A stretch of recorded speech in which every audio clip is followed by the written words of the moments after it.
નમસ્કાર મિત્રો, હું અંબાલાલ પટેલ મારી પોતાની ચેનલમાં તમારું સ્વાગત કરું છું.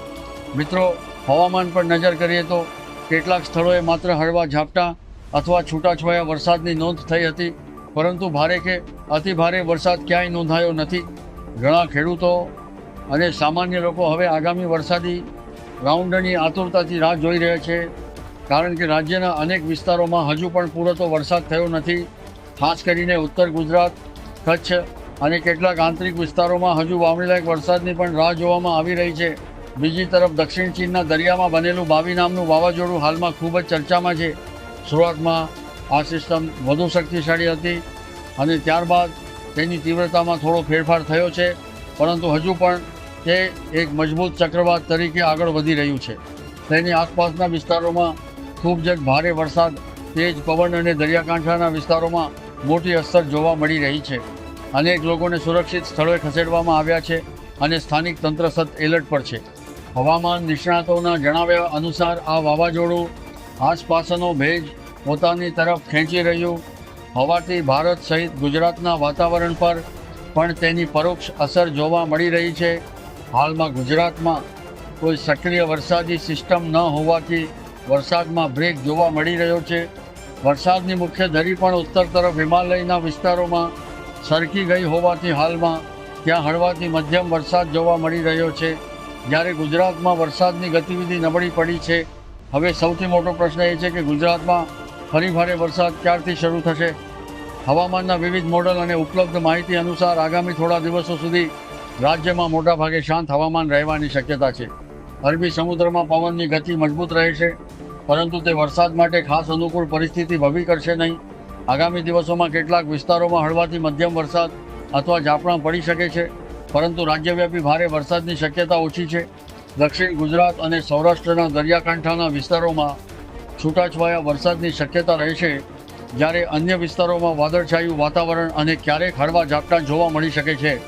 ઉત્તર ગુજરાત, મધ્ય ગુજરાત અને કચ્છના ઘણા વિસ્તારોમાં વરસાદની રાહ હજુ યથાવત રહેશે. હાલ ખેડૂતો માટે સૌથી મહત્ત્વની બાબત એ છે કે ઉતાવળમાં કોઈ નિર્ણય ન લેવો અને આગામી સિસ્ટમની રાહ જોવી. હવામાનની સ્થિતિમાં ધીમે ધીમે ફેરફાર થવાની શક્યતા છે. અરબી સમુદ્રમાં પવનની ઝડપ આગામી દિવસોમાં વધુ રહેશે અને કેટલાક વિસ્તારોમાં પવનની ગતિ કલાકના આશરે 60 કિલોમીટર સુધી પહોંચી શકે છે. દરિયાકાંઠાના વિસ્તારોમાં રહેતા લોકોને સાવચેત રહેવાની જરૂર રહેશે. માછીમારોને પણ દરિયો ખેડતા પહેલાં સત્તાવાર સૂચનાઓનું પાલન કરવાની સલાહ આપવામાં આવે છે. હવે બંગાળની ખાડી તરફ નજર કરીએ તો ત્યાં આગામી દિવસોમાં નવી સિસ્ટમ વિકસે તેવી શક્યતા દર્શાવવામાં આવી રહી છે. શરૂઆતમાં આ સિસ્ટમ ધીમે ધીમે મજબૂત બનશે અને ત્યારબાદ તેની અસર પૂર્વ ભારતથી પશ્ચિમ તરફ આગળ વધવાની સંભાવના છે. જો હાલના અનુમાન પ્રમાણે પરિસ્થિતિ આગળ વધશે તો ગુજરાતમાં ફરી વરસાદી માહોલ સર્જાવાની શરૂઆત આશરે 20મી તારીખ પછી થઈ શકે છે. ત્યારબાદ 21મી તારીખની આસપાસ મધ્યમથી ભારે વરસાદના વિસ્તારોમાં વધારો થવાની સંભાવના છે. કેટલાક હવામાન મોડેલ અનુસાર ત્યાર પછી વધુ એક મજબૂત સિસ્ટમ વિકસે તેવી શક્યતા પણ વ્યક્ત કરવામાં આવી રહી છે, જે કચ્છ, ઉત્તર ગુજરાત અને રાજસ્થાન તરફ વરસાદની સારી તક ઊભી કરી શકે છે. હાલમાં રાજ્યનો આશરે 30% વિસ્તાર એવો છે જ્યાં હજુ પણ સારો કે વાવણી લાયક વરસાદ થયો નથી. આ વિસ્તારોમાં ખેડૂતો વરસાદની આતુરતાથી રાહ જોઈ રહ્યા છે. જો આગામી સિસ્ટમ અનુકૂળ રહે છે તો આ વિસ્તારોમાં પણ સારો વરસાદ મળી શકે છે અને કૃષિ કામગીરીને વેગ મળશે. વરસાદની ધરી પણ આગામી દિવસોમાં ધીમે ધીમે દક્ષિણ તરફ ખસે તેવી શક્યતા છે. હાલમાં તે હિમાલય તરફ હોવાથી ગુજરાતમાં વરસાદ ઓછો છે, પરંતુ જ્યારે તે રાજસ્થાન અને કચ્છ તરફ આવશે ત્યારે ઉત્તર ગુજરાત, બનાસકાંઠા, પાટણ, કચ્છ અને આસપાસના વિસ્તારોમાં વરસાદની સંભાવના વધી શકે છે. જોકે આ તમામ બાબતો હવામાનની આગામી સ્થિતિ પર આધારિત રહેશે અને તેમાં ફેરફાર પણ થઈ શકે છે.